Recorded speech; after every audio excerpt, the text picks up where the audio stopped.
Welcome to the Peaceful World Schooling Podcast, featuring your host, Angela Harders. We are committed to cultivating a peaceful world beginning right in our own hearts and homes. Together, we believe that the world is our biggest and best classroom, and the people and places in it are our greatest teachers. So I invite you to join me on the adventure of a lifetime, beginning with a conversation that can change the world.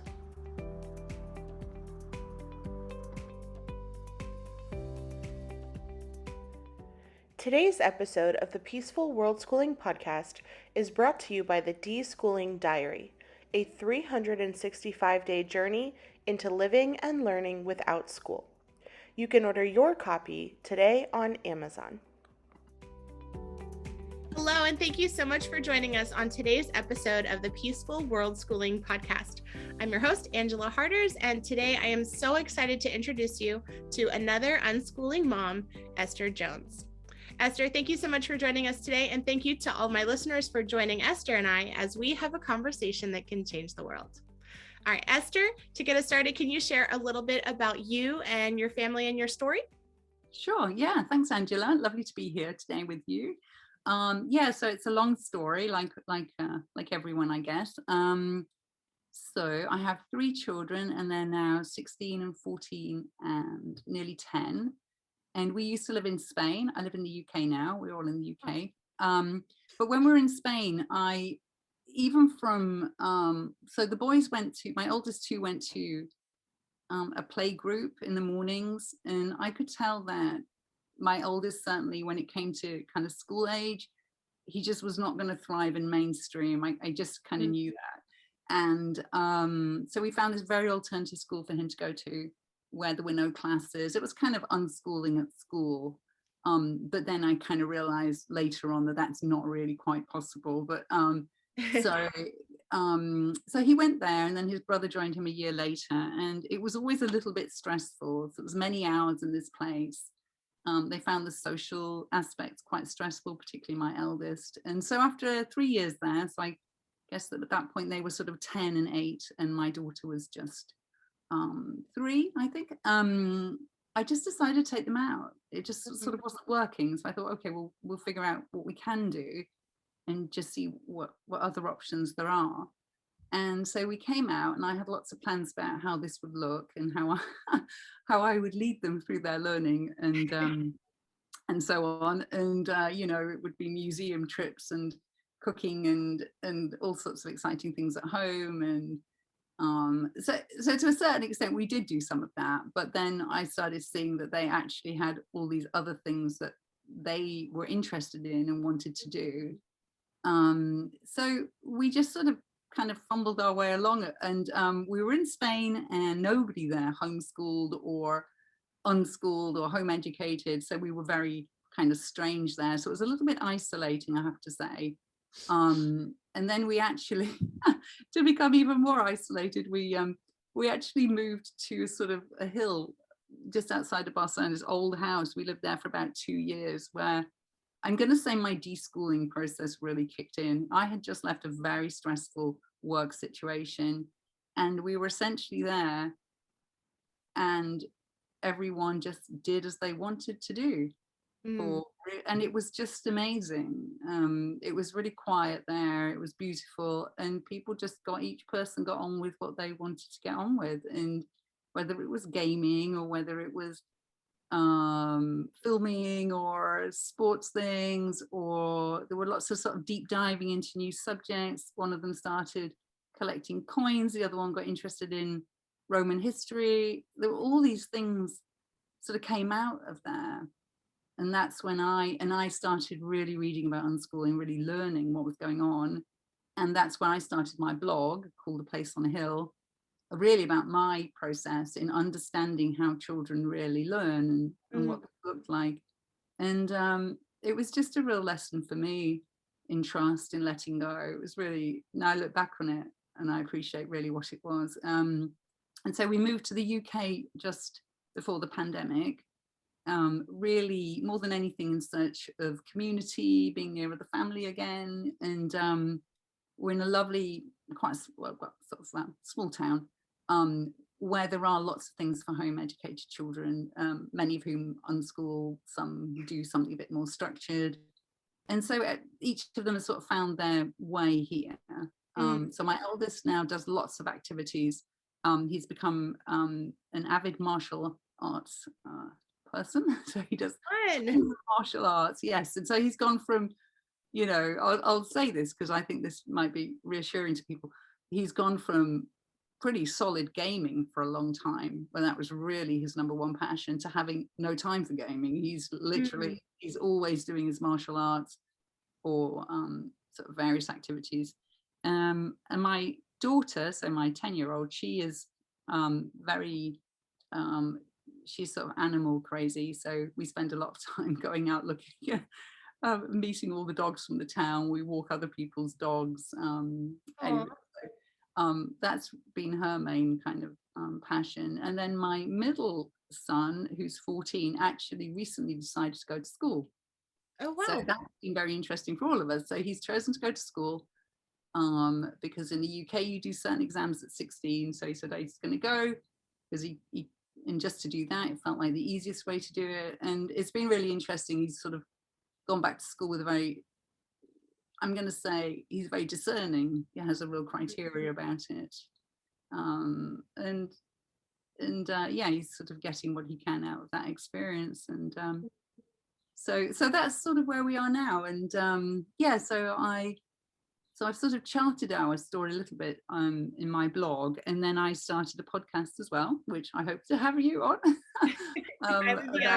About a year ago, called the Unschooled Space, which is really to talk to parents, because what I've discovered and what every parent I talk to tells me, and I'm sure this is just always true, is that the real journey is the parents. The child just gets on with their passions, the things that interest them, the things that are meaningful to them, and the real journey is the parent learning to let go and get their own conditioning, which is actually very powerful in us.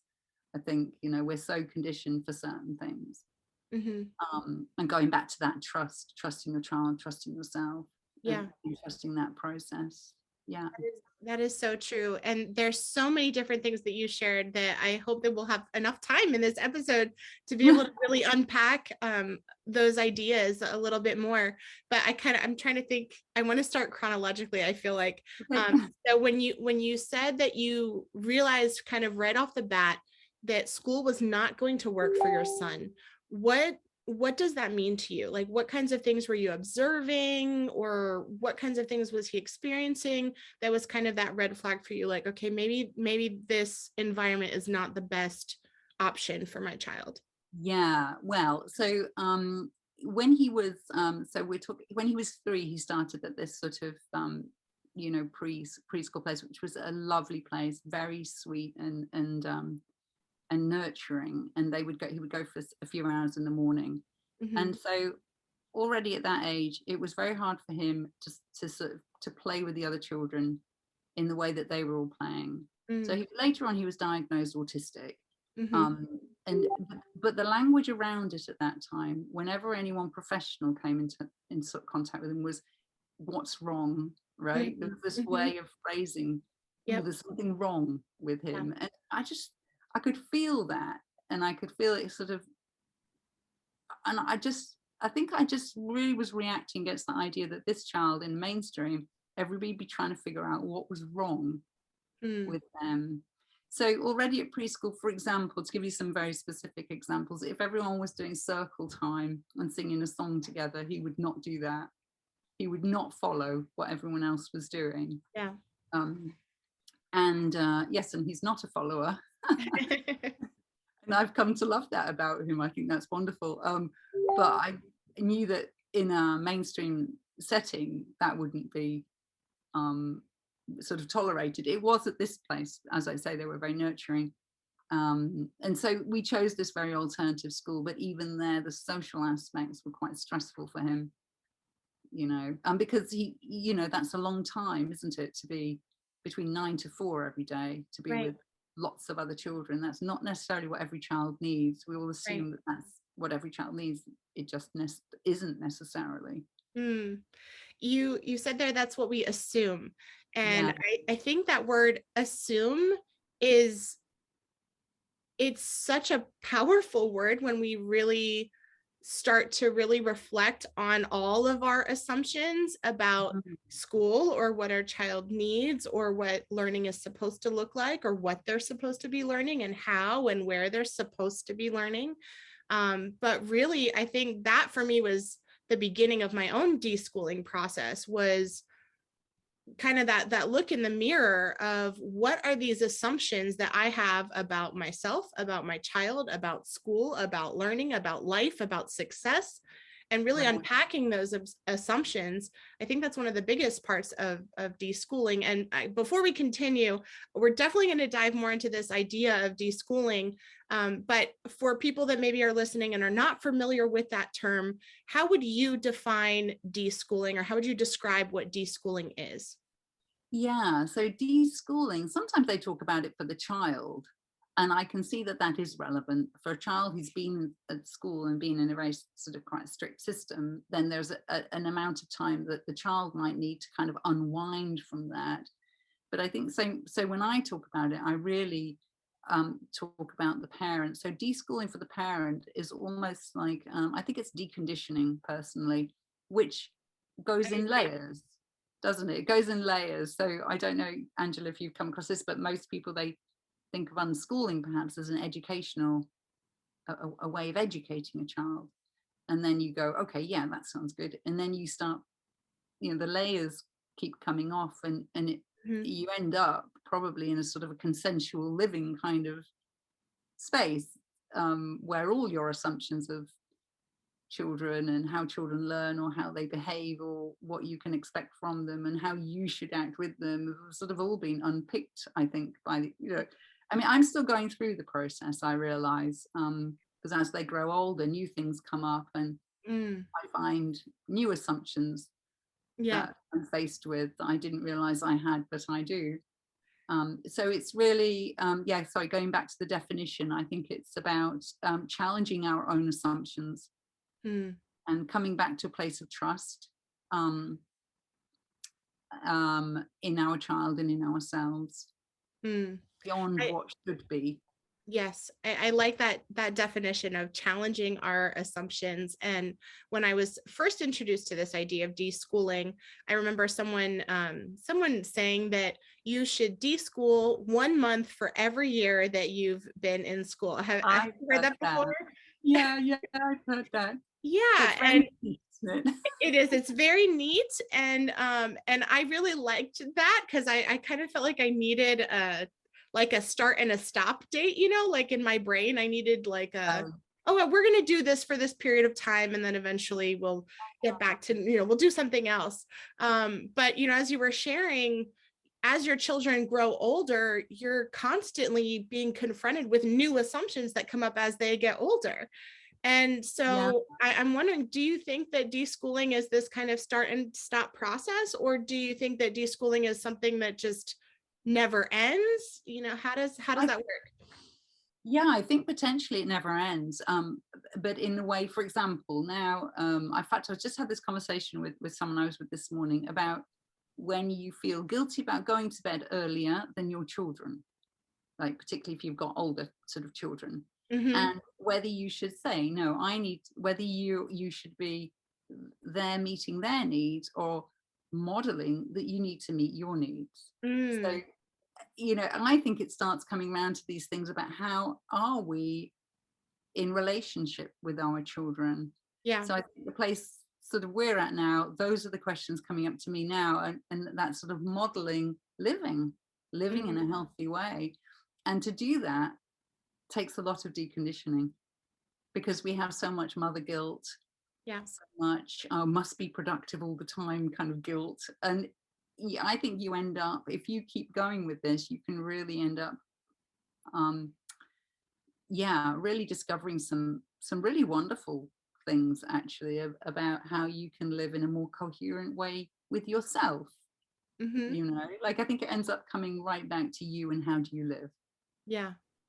I Yeah. I totally agree. I think you brought up a good point too, that a lot of times when we do think about deschooling, we think about giving the child that space and time to decompress, but a lot of times we don't really think about the person who probably needs the most deschooling is us as the parent, and getting back to that place of trust that you mentioned, and really letting go of our own assumptions, because I feel like our kids really do adapt pretty well when they're given that freedom and that space to do what they love. And it's my own Yeah. hangups and my own fears and my own worries and my own shoulds that I have in my head that kind of get in the way of just enjoying that, you know. And so I'm Yeah, wondering, absolutely. what kind of assumptions did you find that were coming up for you as you first started your own deschooling process? Yeah, so at the beginning there was this sense that we're supposed to be busy all the time and doing Mm. productive, good things. So, oh, which is exhausting for everybody, of course, because when everyone's sort of relaxing, the mum's there looking kind of on edge, and it's just a really bad way to go about it. So, That's so um, true. yeah, and then you realize, and then I started sitting back a little bit. I learned that this isn't really feeling good, and so that idea that I think that the idea that knowing that things come out from, like, it may look like nobody's doing anything, but there is a lot happening. I think that's the main thing. That we don't have to prove to each other that we're always busy and doing productive things. So if a person appears to be doing nothing, if they are happy, that's okay. They Hmm. may be having a rest, they may be thinking something over, they may be in that phase before some brilliant thing happens. We don't know where they are. We're not in their heads. So not micromanaging people sort of to make them look like you want them to look, Hmm. right? Because I think a lot of the time we step in because it's not looking how we think unschooling should look. Mm-hmm. Um, but I think with time, you start seeing that suddenly someone knows a ton of stuff about something that you've got no clue about, or someone's suddenly really into something new, or Yeah. there's just beautiful, sort of really fun things happening that seem to just come from that space of nothingness.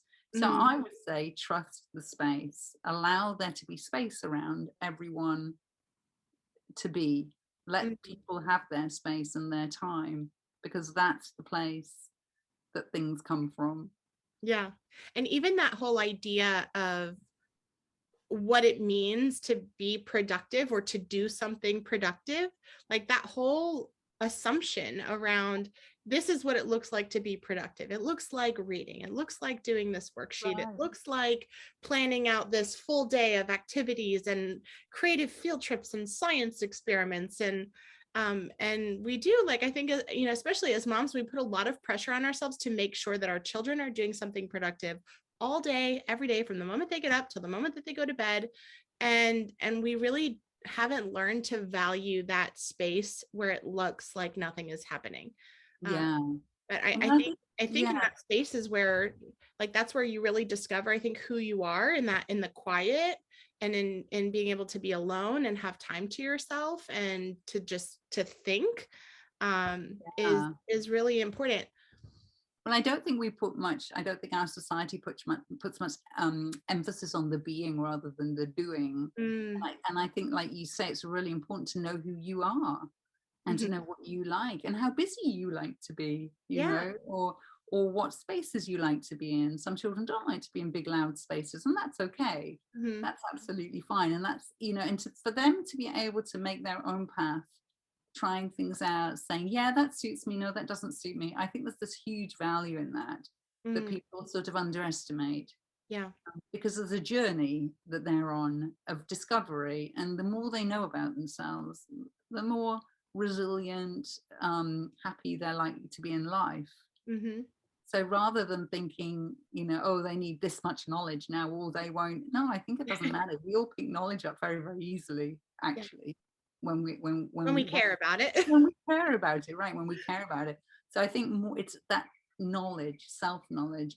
And I Mm. always felt that, I guess I felt that particularly for my eldest son, because he was not fitting in that same way into the system. It felt very important to me that he knew who he was, that he can advocate for himself, that he knows what feels good for him, the environments that feel good. And he blows my mind with the things he does, because he just he just does lots of things I could never have imagined. And he knows when he's reaching a limit. Like they have this knowledge that I just certainly didn't have at that age, because I was used to following instructions, really, and putting up with things. Yeah, that self-knowledge is not something that anyone else can teach you, and we have to cultivate self-knowledge in those spaces of where it looks like nothing is going on, and we can have that time and space, unstructured time and space, to play and to create and to think and to just be, like you said. One of the things I think that really gets a bad rap, especially with unschoolers, when it comes to that, being productive, I think a lot of parents really struggle with gaming, which, as you mentioned, is kind of a big thing. That's probably one of the things that I hear most often, is parents complaining that their kids are spending too much time gaming, or they're terrified that if I don't set limits, if I don't set an hour time limit, on screens or on TV or on games, my kid's not going to do anything else, and they're going to be lazy, or they're going to whatever. Again, all of our assumptions, our own internal fears. But for whatever reason, I feel like it comes out most when we're talking about screens and gaming. And I know that you mentioned that your son was a big gamer. I'm wondering how you processed that with him. Did you have those kind of fears or thoughts, or? I did. It's quite funny now, because I look back, and so when they were at this alternative school, they'd come home, and I remember they'd have an hour of Minecraft, and I look back and think, oh, you can't do much in Minecraft in an hour, and of course they'd be desperate to have their hour of Minecraft. And now, the gaming's almost negligible in our house right now. But I guess so that was a huge one for me. But there's a few things here, and one is when we talk about screen time, which kind of makes me laugh now, because it's such a catch-all phrase for lots of different things, and it's really, I think it's quite a demeaning phrase. No one talks about my screen time. And I waste plenty of time on screens, and sometimes I'm doing productive things, and sometimes they're not. But like right now, we're on a screen. This is screen time, right? Yeah. So screen time. So this idea that there's limited screen time, I think, feels a bit dismissive. As in, we are saying what you're doing is a waste of time. Yeah. So I'm going to limit it. So right there, I think that's quite contentious for the child. It feels to me like that's really dismissing what the child is doing. Yeah. But the gaming, I think it really turned around for me, the gaming, when my son said, hey, why don't you come game with me? And so I did. And oh my goodness, I can't remember what he was playing, but he was into these strategy games. I didn't understand anything. I was completely lost. There was all these, I had to calculate things. I had to, there was so much information and so much sort of understanding going on. I was bowled over by what he was doing. And so that was one thing, when I realized that it was highly engaging what he was doing, and he was really passionate about it. It was also his safe space at that time. I'm talking, that's age 12, 13, probably, when he was really doing a lot of gaming. And from that space, also a real passion for history came about. Some of his games were historic games. He still has that. And he still loves game, and he likes game design. So then he started studying Unity by himself, learning how to actually create games. So it led into all sorts of different places, really. It was almost like the thing that inspired him to do other things. And during the pandemic, occasionally he would say, right, I think I'm going to go and game now, just to really get nice and calm. And because he could see that, it's also his sort of a safe space where you're in control. Yeah. And also, so this idea it's a waste of time, I think that's a big issue. And if the parents think, yeah, but they're wasting time, it's worth just unpicking why they think that. So I remember at one point he came to me and he said, I'm just exhausted. He said, I'm going to learn German now. I said, oh, he said, yeah, I'm playing this game, but it's got so difficult. I just can't, I don't want to do it. I'm going to go back to it because I want to get to the next level, but I'm going to take some time out now and learn some German. I thought, oh, well, that's interesting. He's going The to like game have was a so break. hard, I'm going to go learn another language. Yeah. So the game had become this very difficult thing that he was, going to do anyway, and he decided to relax by engaging in some language learning. And I just sat there thinking, well, okay, yeah, the assumptions, thinking, well, I don't really get anything here, but that's great. Yeah, okay, cool. And I think because the key there, I think, is for the parent, and this is difficult, to not say that one thing is better than another. Is learning German better than pushing forward in a game? Maybe, maybe not. Is it? I don't know. Not really. Yeah. It's all it's what's meaningful to them in that moment. And maybe that's always as good as it can be. But how do you get to that place, though, where you can look at my son playing a video game and my son teaching himself German and honestly value both of those Yeah. equally? Like, I think the way to get there is you just have to really, I think observing is really helpful. Getting to a place of curiosity is super helpful. So if you're feeling, if it's feeling a bit triggery, like, oh no, gaming again, maybe sitting next to them, see what are they actually doing. For example, my son, he's got a game, he was teaching himself Japanese. He has one game that he has in Japanese to help him out with his Japanese, right? So I just think getting curious is really helpful, and assume that your child is looking for something meaningful, and even if that at that moment doesn't feel meaningful to you, assume that in the great scheme of things there's a purpose for it. That's really interesting, because the definition that you gave of deschooling was about challenging our assumptions. And then again, I'm hearing you reiterate that word assumptions, but now you're saying assume that our children want to do something meaningful. Yeah, so I guess it's a new assumption. Yeah, so I think that's a really powerful thing, like that I hadn't really looked at it in that way, of not just challenging our old assumptions, but really giving ourselves permission to assume something different, and to assume that our kids are doing something that's valuable and meaningful and worthy of them investing their time and their energy and their joy in that. That is definitely a new assumption that I think all of us would benefit from trying that assumption on and experimenting with choosing that assumption over choosing that, oh, that's a waste of time, or simply because I may not understand the value that they're getting in that, or I may not appreciate this activity that they're pursuing right now, or whatever.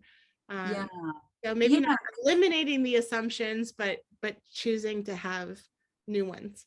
I mean, the assumption is almost that they know more than I do about who they are, I guess. I mean, we're still there, obviously, but I think I've understood that we're there to almost sort of hold their space and to help them, obviously to give them lots of love and food and water and everything they need and safety, but also, if someone is interested in something, then helping them fulfill that, if that's what they want. But there's another thing, there's another little catch for us. So in the early days, if someone said, oh, I'm interested in Romans, I would do what every good new home ed person does, which is to suddenly, you buy the book, you enroll them on a course, and we're so enthusiastic about it that you completely put them off. Yes. Right. So that's that and of course, because you've kind of hijacked it. And I kept doing that at the beginning. And at one point my son said, he said, I don't really want to tell you anything now because you might spoil it. Oh no. Because again, he was going at the pace he was going. He didn't want to course in it. He was just delving into it right now. Of course, we're like, oh, how can we make this really work? I don't know. We're put too much into it almost. So now I have come to understand that each, they're just sort of going through life step by step and learning as they're going and discovering and exploring. And we should try and go at their rhythm, I think. Mm-hmm. Maybe not always. There will be times, obviously, when we may feel like we need to kind of like speed something up or slow something down. Of course, there might be something because we know our children too. Mm-hmm. But generally, seeing if we can hold them in their space at the rhythm they're going, I think. Yeah. That makes sense. And you mentioned that your son that used to be a gamer is no longer a gamer, and that did not happen because you set limits on his gaming. Is that correct? Yeah, I mean, in fact, the other day I was actually encouraged, and maybe he would like to go and game. He was really stressed about something, and I thought, oh, and because I can't remember. He How wanted funny. yeah, and occasionally he and his brother. So his brother has a couple of games that he quite enjoys. Oh, here's another thing I learned. This is from his younger brother about screen time. I remember very clearly one of our early days, and he was playing Minecraft. And so his younger brother's now 14, he's playing Minecraft. And I remember thinking, that's been quite a long time. And I went off to do something, and I came back again, and he was still on his computer. And I could feel myself super triggered, like, oh my goodness, he's still playing Minecraft. This isn't going to work. How are we going to do this? They'll never do anything. And I could actually feel all those thoughts and feelings. Mm-hmm. And I went over to him, and he was actually doing a history quiz. Hmm. And he'd given up on Minecraft way back, and he was now doing history quizzes. And I thought, oh, how interesting. Because then he wanted to play Minecraft, and now he wants to do a history quiz. They're the same to him. Yeah. They're the same. It isn't that one is fun and one is a valuable and one is educational. History quiz was fun. Yeah. It was as fun as Minecraft. Right. Partly because I'm not there going, you need to do some history. Right? And Yeah. sucking the fun out of it, right? Even that word educational, like we try to put, I see parents that try to, put these apps into this box of like, oh, my kid only has educational apps, or we only watch educational TV. And I'm like, how do you determine what is educational and what is not? Like, when we can really see there is something valuable that you can learn from anything, from anyone, from anywhere, like educational isn't even a thing. I mean, I try not even to use that word anymore because I'm like, everything that we do is educational. We learn from everything. But yeah, I see that a lot, that parents want to kind of fit that into these boxes of like, this educational app is okay, but Minecraft isn't. Right. Minecraft's amazing. It really is incredible. It is incredible, the things that they create. But again, that you mentioned getting curious and really taking the time, like you did. You went and you sat with your son and you gamed with him and you observed what he was doing, and not just observed like, oh, I'm watching you do this game, but you played with him, and you joined in that play with him. And I think that really makes a huge difference for a kid when we can voluntarily sit down and take part and enjoy what they are enjoying. I think that's a really part of us loving them. Absolutely. Yeah. And I think it just requires just a little shift of saying, okay, I'm going to have an open mind. I'm going to put my judgment aside. And even if, like, so in the early days, a parent can, even if it's just sometime during the day, just try and put that aside and have an open kind of mind. In fact, I remember my daughter getting very cross because she couldn't read. She was about 5 and her brothers could read and she couldn't read. And then sitting there one day, and she was, because she loves animals, she was playing Minecraft with her brothers, and she had lots of cats and dogs, and she was naming them, and she was naming them, and she was writing, and she was giving them all names. And at the start they were, and they were quite simple names, and then they got more complex, and they would say, "Mommy, how do I spell?" And then that was the beginning of her reading and writing. And then she realized actually she could read and write lots of things. Wow. In fact, they all taught themselves to read and write.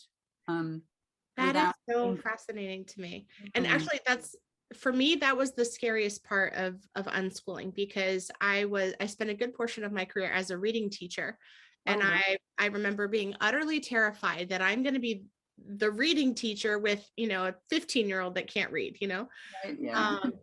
But I was really intentional of like, I know that I know how to teach her how to read, and I am purposely going to not do what I know that I can do, Right. because I wanted to just be an observer of her own natural learning process. And so whenever I get a chance to talk to another unschooler, I love to pick your brain about how that process of reading unfolds for an unschooler. How did your children teach themselves how to read without being formally taught how to read? Can you share more Yeah. about that Yeah, process? sure. I actually blogged about this. I was so fascinated by it at the time because, of It course, is it was a question fascinating. everyone asked. You know, Yeah.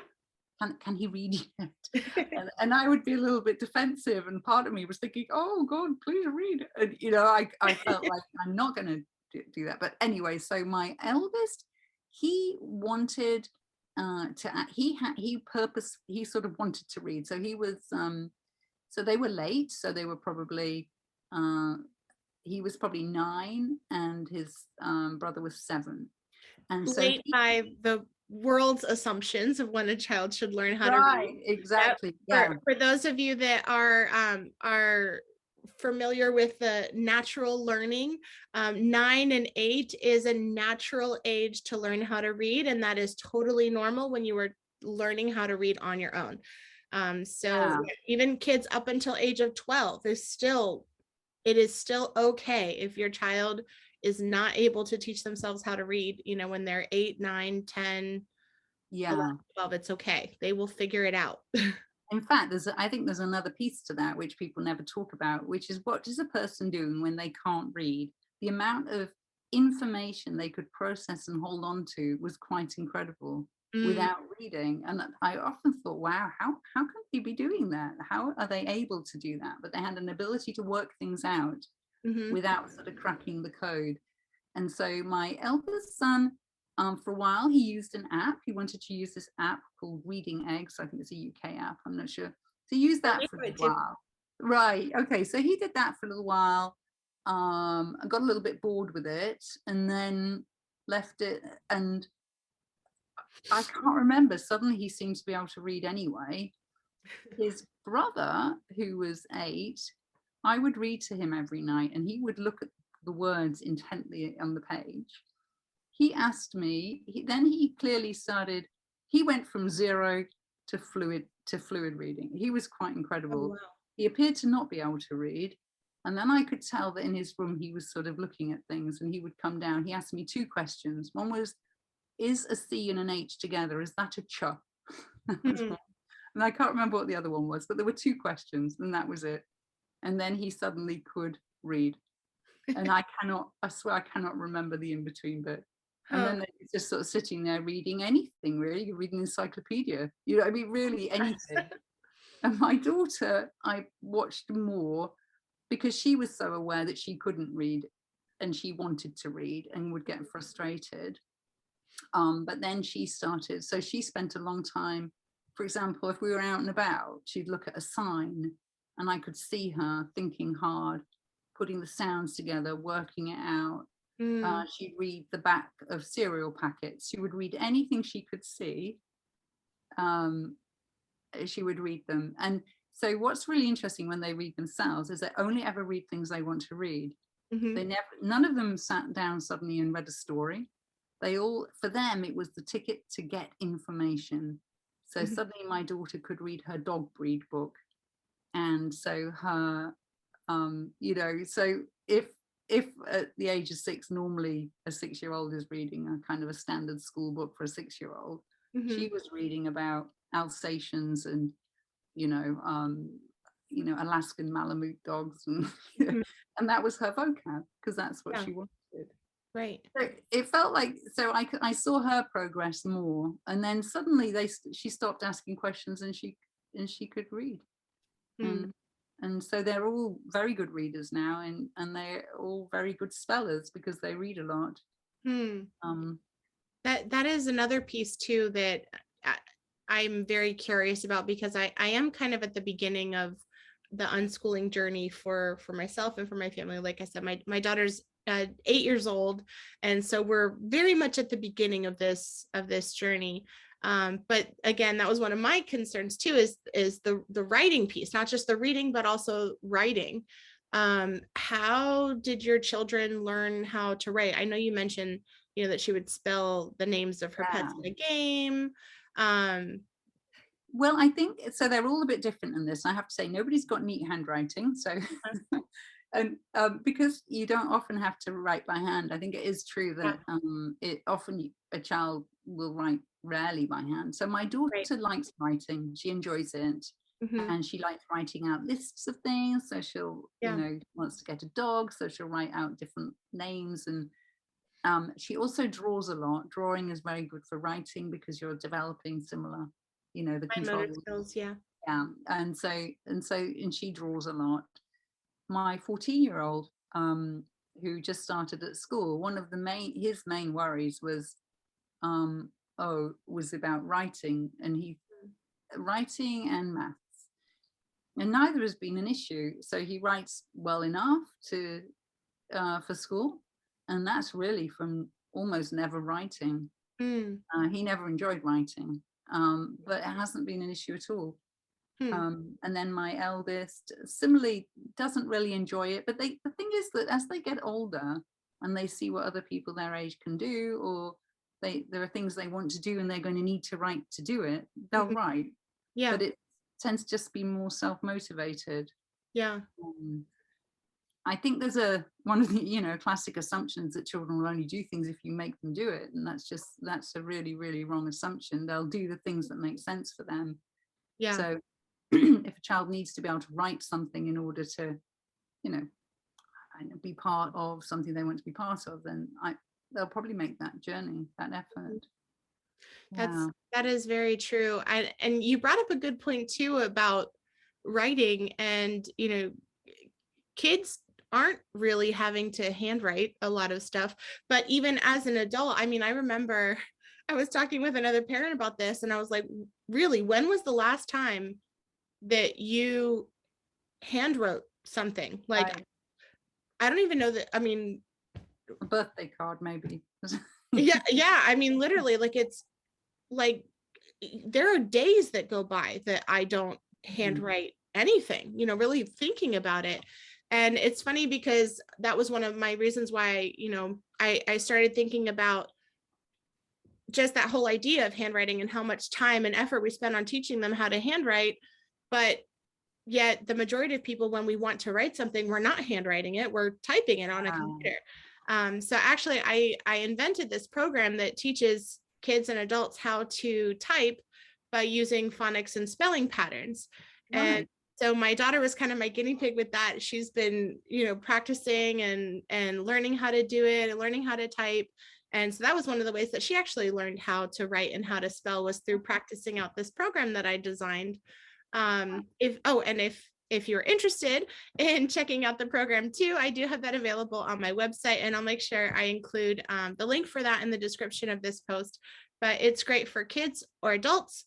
My daughter started doing it when she was 6, and so she types amazing now, and that has really, really been helpful for her in cultivating her spelling. And sometimes I'll see her, like when she's going to spell something, that she'll kind of move her fingers because she remembers, the patterns from the typing, which is really cool. So I truly believe that of the two skills, handwriting versus typing, I think for the majority of people that are living in a modern era where we're on screens almost all the time, typing of the two is probably the more useful skill that we really don't take the time to teach our children or provide them with opportunities to practice that skill.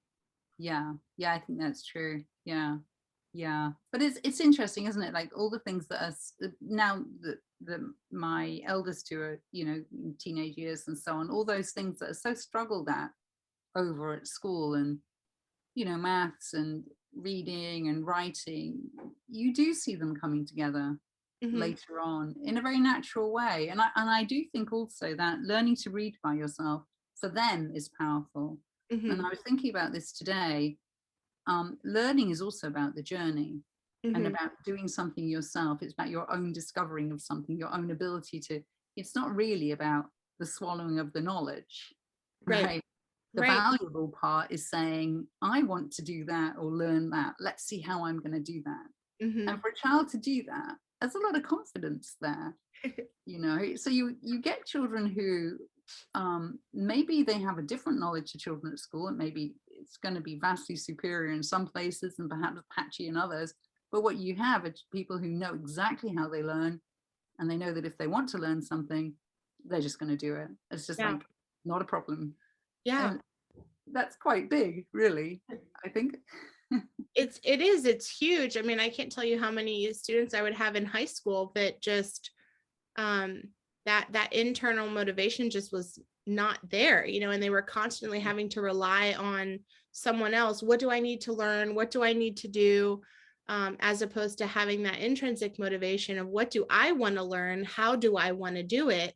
And really taking that ownership of their own education and their own learning, which of course all the research shows that's the most successful way for children to be able to learn, is when they do have that intrinsic motivation, they can learn on their own. But it's ironic because schools really inhibit that natural learning process, I think, for children.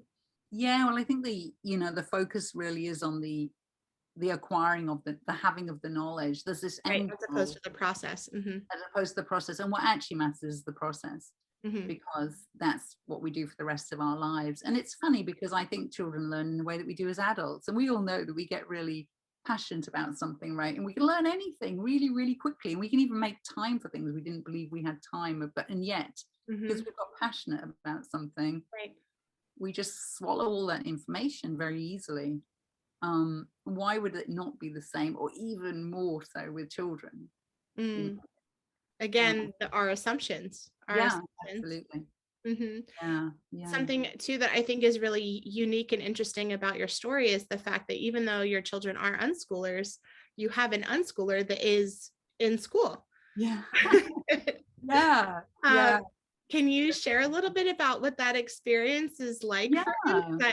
I do get that question a lot of, Hmm. if you're unschooling your child, how will they go to college, or how will they, Right. what they do if Yeah. they were in quote unquote normal school? Right. Well, first of all, it's true that they can go to college so in the UK where I am, they can sit exams outside of school and get to college, and many home educated children do. Mhm, His feeling was that, so he actually went to a self-directed learning center for a few months, which he really enjoyed.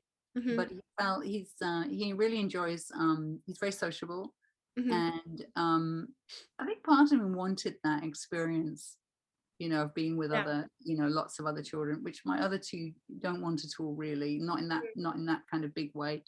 Mhm. um so yeah, he just felt that that would be the easiest way for him to sort of basically get these exams, because he couldn't see himself being motivated enough to do exams. Like, he's highly motivated and does lots of things, but he would have to do lots of exams and things he didn't want to do Uh-huh. in order to go to university. Anyway, so yeah, so it's been really interesting. He he's sort of enjoying it. He's finding the classes, some of them interesting, some of them not so. Mm. It's very different from what he's done, and I think he sees the limitations of it. Mhm. I feel very, I'm happy. He's happy, so that's great. But I'm happy he's gone in with that observer Mhm. quality to it, the experience too, because he is not. There's a huge level of conformity to the whole thing, and he already knows who he is, and he knows his value, and he knows what he's interested in, what he knows, and how to learn. He's just going there to sort of yeah, Check the basically, boxes. yeah, and he can see the things that make sense and the things that don't make sense, and I think that that's what is really helpful for him, which when we were, certainly when I was in the middle of the system, I never really saw that. I understood that my value depended on this or this or this, and Mhm. he's sort of beyond all that, which is Beautiful. yeah, very healthy. And of course he knows he can come out if he wants to, and that's quite Mhm. powerful too. He's voluntarily there, Right. entirely his choice.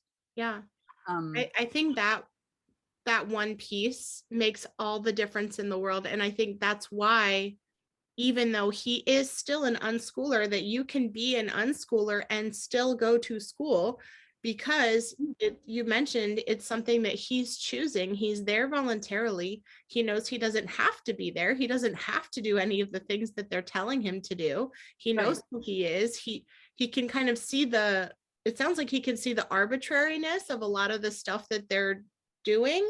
And he knows Yeah, that he has yeah. the freedom to leave at any point. So I think that's what really makes the difference, is that it's not that unschoolers don't value learning or don't value school, because obviously he wouldn't have chosen it if he didn't see the value in attending, whether that be for the exams or the, socialization, as I know so many people say that, Yeah. which I always thought was ironic because a lot of socialization doesn't happen in school.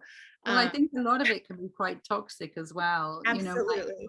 My eldest son, where he goes pretty much every day now to a place that does lots of activities for home educated children. He goes there most days, Hmm. and it's they're small groups, Mm. and it's very nurturing still.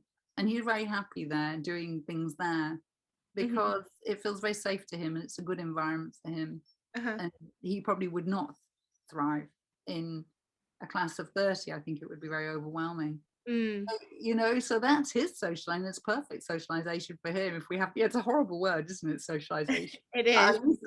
Are you socialized? I think, well, what about, as adults, I know plenty of people who, they got a couple of friends and that's enough. That's Yeah. okay. It's Yep. okay. Quite normal. It But is. It's very normal. Quality, not quantity. And yeah. even in a schooling environment, I mean, I can't tell you how many times I feel like teachers spend a good portion of the day being like, please be quiet, like, Oh, don't talk to your friends. but that's what my Uh, son was telling me about that. He finds that very funny, because he's there. He's also there, and he's there as a keen learner. So mm, when it's an interesting topic, he's their keenest person. I should think probably he's yeah, 100% there. He's yeah. there because he wants to, you know, get what's there. So he sometimes comes home a bit sort of. He finds it. I think he finds it funny that people do mess around and Mm, don't necessarily get done, and yeah.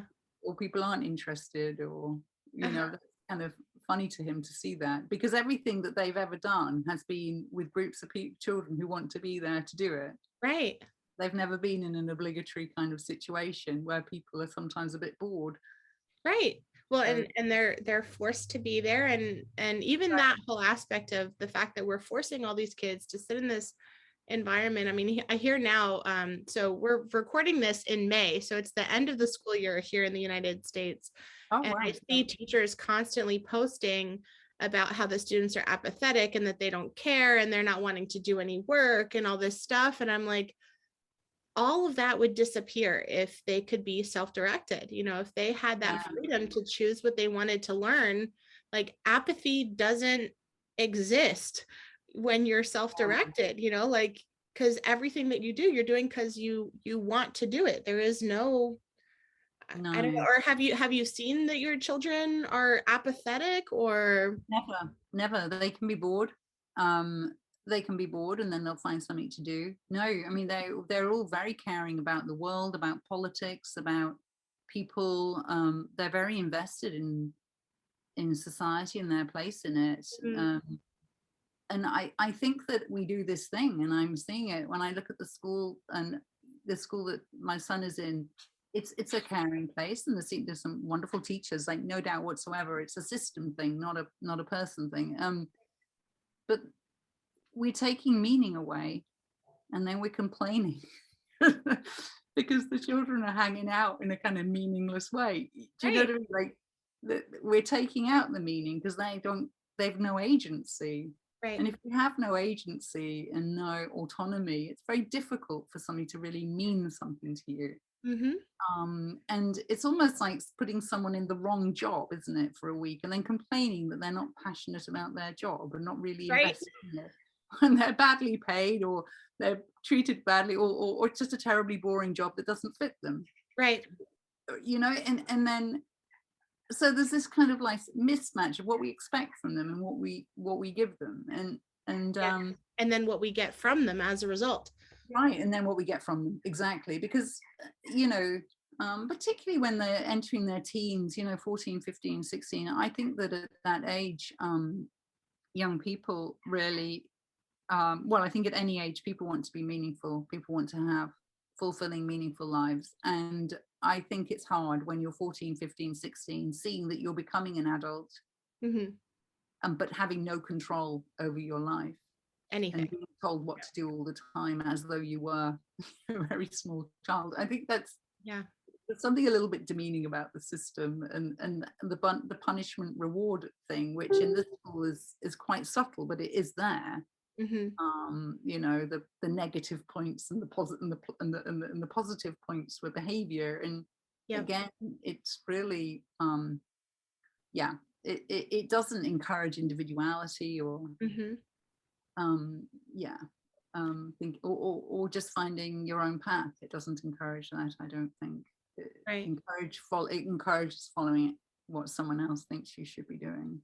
I totally agree. I actually wrote a whole book on that topic. It's called Tales of a Toxic Teacher: Exposing the Cycles of Abuse Within Our Schools. And it's about all of that you shared, that it really is a toxic environment when we try to force all of these kids to sit in this box, and then we complain that they're miserable or that they don't want to do what we're telling them to do when they really don't care about it, and it doesn't have any value or meaning in their life, because like you said, we've removed all the value and meaning from what they're doing because we're trying to force and coerce them to do it. And it's just it really is, it's a very toxic environment, and it's harmful to children. And and when I started seeing that, I realized I cannot continue to be a part of a system that treats children like this, and even the best, the teacher with the best of intentions and the greatest, sweetest, kindest human being in the world, it's that system that is so broken and flawed and causes a lot of harm. But I'm so excited to see what you and your children will create. And who knows, maybe with your permission, I'll be able to have your son on as a guest, and he can share with us what it's like to be an unschooler going to school. I think that would be really fascinating to pick his brain about his experience as an unschooler going to school. That would be. Yeah. All right. We are running out of time for today, but I feel like there's so many more things that we could continue to share about. But before we go, I would like to ask you one more question. How can people connect with you, Esther? So I have a blog, which is aplaceonahill.com, which charts, it really charts the first few years. Now it's a little less consistent. So I still post on there, but you could read certainly about our early years and about reading and maths in particular and gaming, all those things I would kind of write about as I was digesting them, really. So that could be helpful. Then I have a podcast called The Unschooled Space, where I chat with other unschooling parents, with a particular focus on neurodiversity. I think there are a lot of neurodivergent children who are not in the mainstream system, and for whom it really can be essential to find another way of going. So there's a few episodes there, particularly on that. And then on Instagram, Place on a Hill, I'm there too. So it'd be lovely if people want to connect, with any unschoolers out there who'd like to be featured on the podcast. That would be lovely too. We're always looking out for people. Awesome. Yes. And I will make sure that I include all of those links to Esther's Instagram, her blog, and her podcast, The Unschooled Space. So you can make sure that you can get connected with her and continue to get information and inspiration all about unschooling, and in particular with neurodivergent children. As you mentioned, I truly believe there's a unique space for neurodivergent children when it comes to unschooling, that they really thrive in an unschooling environment and with that unschooling mentality. But again, that process of deschooling is so crucial. So crucial. Okay, so I lied. One last question. Yeah. Before we go, if you could give one piece of advice to someone who is starting their deschooling process, what advice would you give to someone who's looking to deschool themselves? Yeah, I think I would say be curious. In your triggered moments, and there will be many, be curious. Step back for a moment, just think, what's actually happening here? Why am I triggered? What's my child doing? And bring some curiosity to it, because that will help you unpick what's actually going on. And is everyone happy? Ask that question. Are we all happy? If we're all happy, it's probably okay. Right. In fact, you might all be unhappy, and it's okay too, of course. It's okay to not be happy all the time. But you know, sometimes everything is okay. Don't you? So yeah, but I would definitely bring curiosity to it. Awesome. And then are there any resources that you think that you would recommend to help people? I know you mentioned your blog. Are there any other resources that might help people as they're looking for ways that they can deschool? I really found it very helpful to join Facebook groups of unschooling parents at the beginning, just to really see those questions that I had being answered over and over again. That was very helpful to me. And then, I mean, you know, I read the John Holt books. There are some good books out there, but I think more than anything, I would keep an open mind and try and connect with I think connecting with other people is really, really helpful. And it will help normalize what doesn't seem to be normal, perhaps within your small society. But connecting, well, you know, enjoying things like what you're doing here, Angela, you know, listening to other people who've been through this and gaining from their experiences is really helpful. Yeah. Excellent. Thank you so much. And actually, I have a list too that I'm happy to share with you guys on my top 25 books for deschooling. So I have a list that I'll link in the description for you if you want to check that out. And then also the Facebook groups that Esther mentioned. I know there are a bunch of different ones that I have found to be really helpful. So I'll make sure that I link those Facebook groups that you can get connected with other families that are going through the same thing. And Esther, thank you so much for joining us today. And to all of my listeners, I want to thank you as well for staying tuned with us through this episode. I hope that it was as much of a blessing for you as it has been for me. And I look forward to seeing you guys again next Tuesday. Have a wonderful day. Join us next Tuesday on the Peaceful World Schooling podcast. I'm your host, Angela Harders. And if you enjoyed today's episode, click subscribe and be sure to hit the bell so you will not miss out on a single episode.